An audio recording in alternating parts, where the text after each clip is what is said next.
All right, John Lopez here. Excuse the nose, I still got that scar from the Costa Rica trip, the fishing trip there. Look at this right here. We're talking soft plastics today. Who's ready for another Uncle Cary video? I mean, it goes on and on and on and on. We're at Fishing Tackle Unlimited, so if you guys have been here, you know there are aisles and aisles and aisles of soft plastics. But what do you do? What should be right for you? How do you rig them? How do you throw them? Just keep going. Look at this. Plastics as far as the eye can see. And we are here to see if we can get a little clarity on this from one of the best fishermen around. That would be Cary Marcus. I think I'll do. All right, one thing that is very, very prevalent with all the Bite Me podcast listeners is we want more Uncle Cary. Oh, we have to have more Uncle Cary. Look who it is. It's Uncle. You're a sick puppy. You need a rabies shot.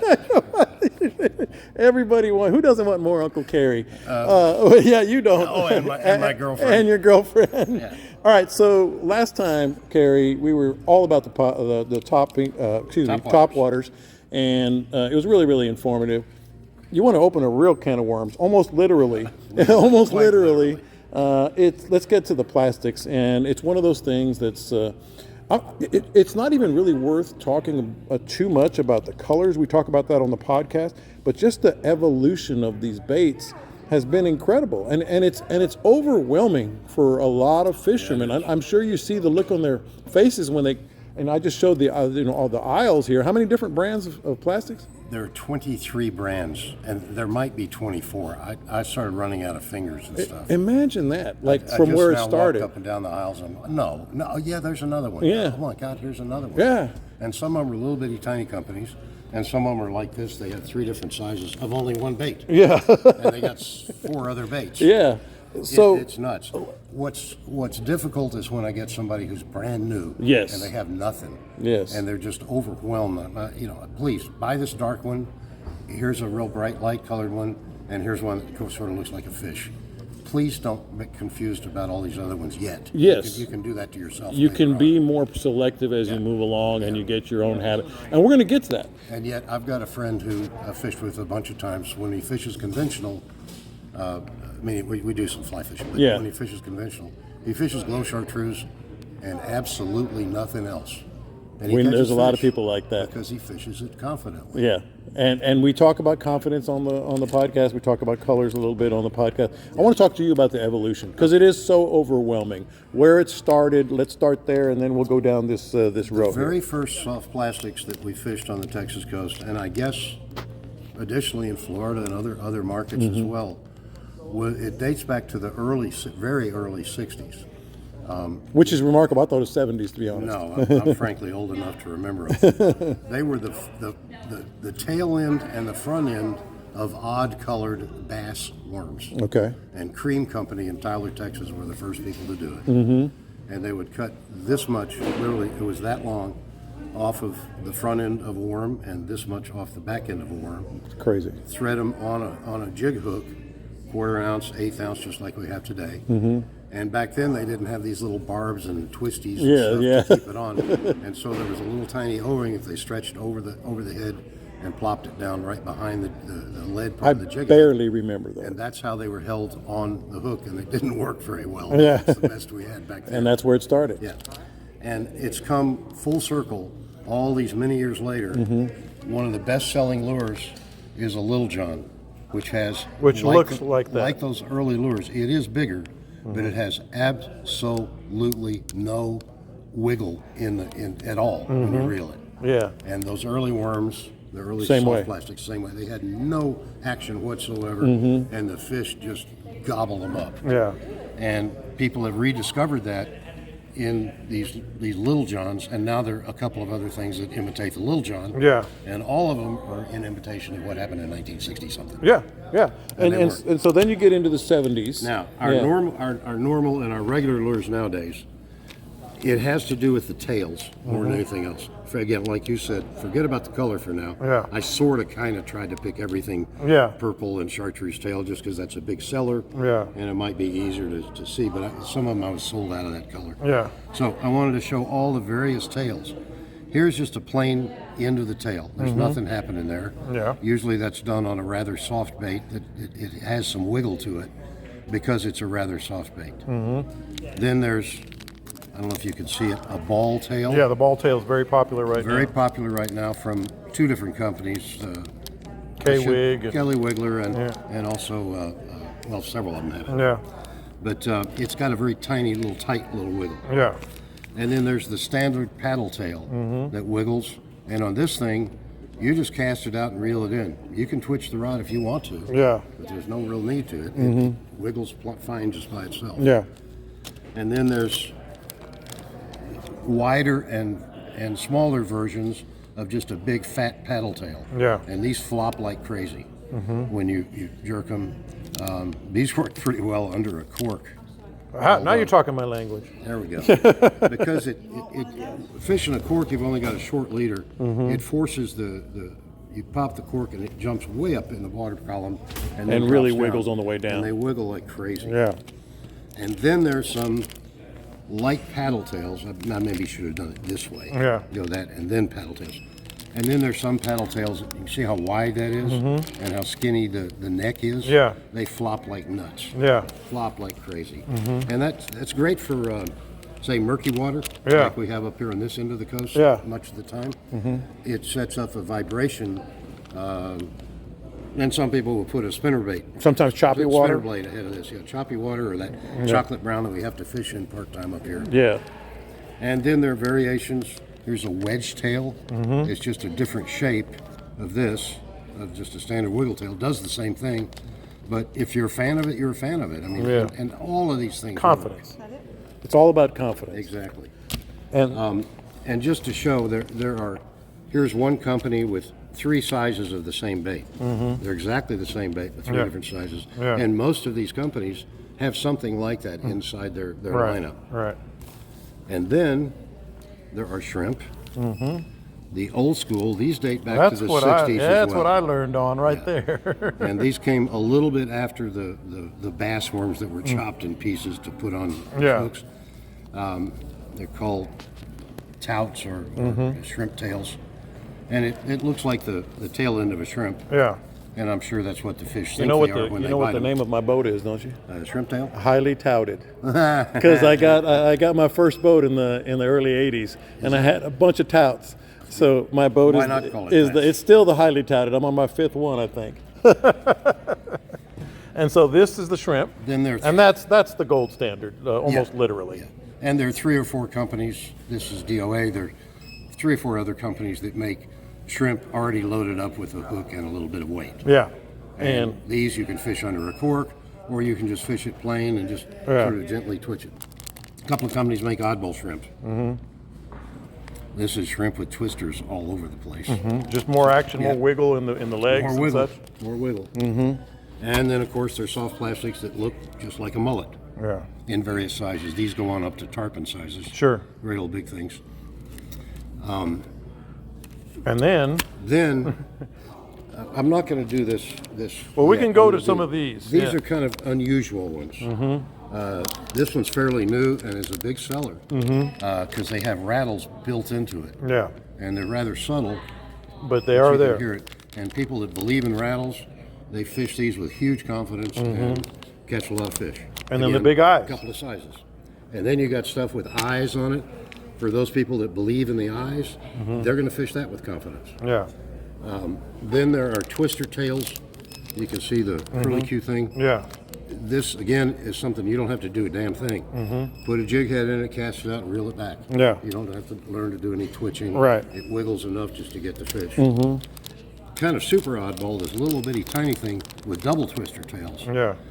I've used this for flounder, and they get really angry at it. They do. Oh boy, Yeah. they hate it. Yeah.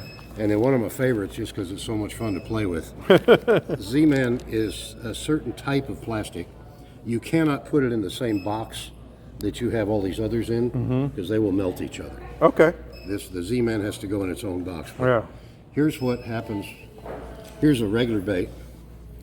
I'm pulling on it. You can see it stretches a little bit, right? Yeah. Yeah. And here's a Z-Man. Wow. They're almost indestructible. I mean, even flounder have trouble beating this stuff. And they got some fangs. Yeah, they do. Yeah, they do. But That's they're incredible. amazing. And, you know, they don't have, well, they've got, just like any of these other companies that are fairly large, confusing array of patterns, of styles. Oh, I want to get to that in a minute, but we haven't talked about the good old Gulp here yet. Oh my God! This, I guess, is probably the most scientific of any of these things, because it's a made protein compound that they worked real hard on up in Iowa at Berkeley's headquarters for years and years and years. They had some stinky stuff that worked well, and this is way stinkier, and been much more effective than the old styles of stinky baits. Yeah. They've been around a long time, and if you don't think the flounder fishermen in the fall love these things, That's all I then do you're not for thinking. flounder. If I'm ever looking for flounder, That's the bait. that's the bait. Yeah. All right, so let's go over this now, because what you just talked about for all our listeners and viewers is so overwhelming. Like it's incredible, and that's one of the reasons I wanted to get some clarity from you. Let's say I'm coming in. I'm not sure this does clarity. I know, well, It just shows there's a mass amount of choices. So when people are coming in, let's say whether it's novice or relatively new, somewhat experienced fishing in saltwater here, how do you explain to them what might be best for them? Well, if they're moderately experienced, they already have their opinions as to what colors they like, or what colors their guide buddy likes the best. Yeah. And a lot of that is, like I told you, my friend only fishes glow chartreuse.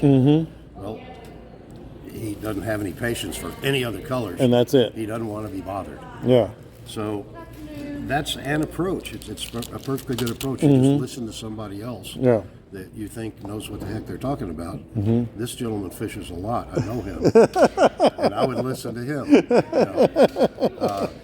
But the other thing is, we keep going back to confidence. I think there's a fine line, because I throw my confidence baits, but I also like to maybe, hey, you know what? I want to try that, or I want to try that, or I want to try that. What I would recommend is to somebody who's been used to fishing, and they probably have all these, say they have a tackle box full of this. It's this particular company, and they fish this with confidence. I would like to see them on a day when they're not catching, this isn't working. Please get something smaller. Yeah. Please throw something smaller. We're matching the hatch. Like this time of year. Especially this time of year. Yeah. If you go to the lights this time of year, there are clouds of menhaden. People call them shad. They're not. They're menhaden, but they're literally an inch long. Yeah. And so why not? Of them. There are thousands of them, all way too big. Yeah. But maybe something. There are a couple of flies that are made that are on a heavy enough hook that look just like a little baby menhaden. Yeah. And you can rig up a clear plastic bubble and throw those with a spinning rod or something in your lights. But it's not something you'd fish during the daytime. Right. No, That's not what they're doing in the daytime. I gotcha. But it's not all that common for them to be feeding on bait fish that size. They just don't do it. Yeah. They'll feed on, especially redfish, they'll feed on a type of eel that burrows down into the sand. Yeah, and that is that length. Yeah. And the one that's chicken on a chain, it looks just like them. By the way, chicken on a chain. Yeah, that's a famous color, right? Yeah. You know what chicken on a chain is? What is chicken on a chain? It's named after a bucking Brahma bull that was very famous and very hard to ride. Really? Now, how in the world did you get that? Do you think of that as a name for a color for a plastic bait? I don't know. But further, how in the world do you name a bull that? Yeah, chicken on a chain. Where does that come from? How about that? That's a different one too. All right, so last thing, because I think you may have cleared things up. You may have made our listeners really more confusing, but at least we have clarity on like when you might throw that, when you might throw these, what the baits are that you don't necessarily have to work. What are situations for these big baits? What people usually fish, they usually fish this size bait. They start out there, usually. Yeah. I'm just saying that you should have something in your arsenal that's smaller, quite small. Yeah. If you're having trouble and you still think there's fish around, you're fishing in the right place, but nothing's happening. Yeah. Try going smaller. It's not necessarily having 88 colors. Yep. That's something we talk about a lot. Yeah. And then the last thing, two things. Yeah. When are you throwing those shrimp? Always? Always. Yeah. You may be a shrimp thrower. You may be a wiggle tail thrower. You may be a shad thrower. Yeah. But you can throw shrimp always. Anytime. Look, if you believe in reincarnation, you do not want to be reborn as a shrimp. No, you do not. Everything eats shrimp. No, you do not. Everything eats shrimp. And of course, I would be remiss. Everybody asks me, everybody asks Captain Scott, Captain Dean, Captain Caleb, well, what color are you throwing right now? And it's an age-old question, the light, dark, dark. We all talk about it, but we got to get it on the record. Uncle Cary, you're an idol to all our viewers and listeners. They're crazy. Give us 3 colors. Okay. If you're going to pull 3 colors out. Purple, chartreuse, purple or plum. They're very close in color. Here's purple, here's plum. Yeah. They're almost the same. So that's in your box. That's one of your first go-tos. Yeah, because especially since I live up here, we don't have as clear water as I do in South Padre. Yeah. I've used this color down in Port Isabel and caught plenty of fish on it. Yeah. It's one of those colors like chartreuse. It makes the fish mad. They bite it. They want to kill Right. it. I would have that. I would have a chicken on a chain. Yeah. Or something else that's Similar. It's kind of. Yeah. I mean, this is far away from, it, but it's a dark back, light belly. Yeah. Maybe with a chartreuse or white tail on it. But it looks like a bait fish. Yeah. One more color. Me. You have to understand how old I am. I'd have red and white. Red with a white Ain't nothing tail. wrong with red and white. Yeah, the problem with that is it gives me 2 kind of dark colors, the purple and the red. The red is really kind of a dark color. But it's one that I'm so old, I've fished it for so many years, I can't not have one in the tackle box. Yeah, you know what my line is on Gulp whenever people are trying to catch some flounder. I tell them the same thing all the time. You can throw any color you want as long as it's purple with a white tail. Well, I catch a lot of them on chartreuse. On chartreuse. I use this, the little 3-inch and the 4-inch. But we all have that. Tail. For me, it's like throw any color you want as long as it's purple with a white tail. But I appreciate it, man, and we're gonna get back to you again here real soon. Maybe talk about some fishing lines. We appreciate it. That's Uncle. I wish my selection was more interesting than that. Oh God, Purple, no. This is one of my go-tos that you didn't mention. I like Texas. Texas chicken. I like the Texas chicken pink and chartreuse. That color was invented around mirror lures. Okay. It had one more color attached to it. Yeah. But it was invented on the Texas coast for Texas coast fishing. Well, that makes sense this then. pink and chartreuse Yeah. color. All right. Pink and yellow. Yeah. Okay, that's That all I know is, about fishing. that's all he knows. Are you done? Are you done? He's done. Look, he's walking away. I got more stories. He's got more, and we'll get back with him. We're at Fishing Tackle Unlimited. Don't forget to subscribe to this podcast. Don't forget to subscribe to this YouTube channel, and leave your comments. We like to mix it up and get that interaction with you guys.